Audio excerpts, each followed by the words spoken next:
Bonjour, mon nom c'est Souleymane, je suis courtier immobilier et investisseur à Gatineau.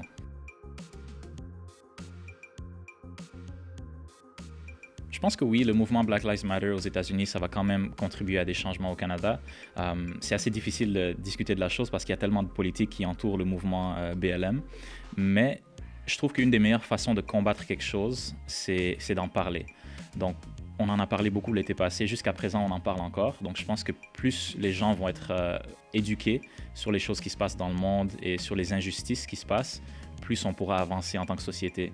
Donc le travail de compréhension et l'attention que ça a apporté à certains problèmes qui se passent dans la communauté, je pense que ça va être très important, puis ça va nous aider à aller de l'avant.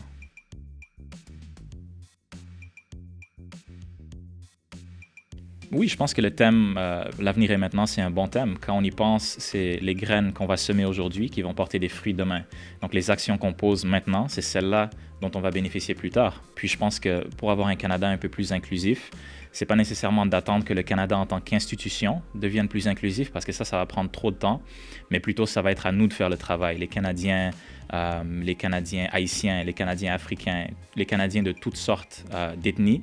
Ça va être à nous de participer à la société, d'être des citoyens exemplaires, de se lancer en affaires, se lancer en politique. Et c'est comme ça que je pense qu'on va créer un Canada qui est plus inclusif, si chacun fait sa part du travail.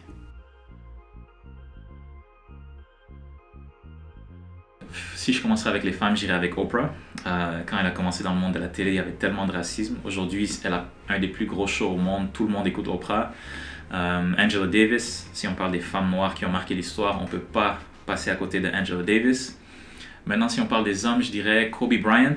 J'ai joué au basket quand j'étais plus jeune. Même maintenant, je joue encore au basket. Ça a toujours été une inspiration pour moi. Juste travailler fort, faire attention aux détails, sa mentalité. J'adore Kobe Bryant. En dernier, j'irai avec Mohamed Ali. C'est un de mes préférés.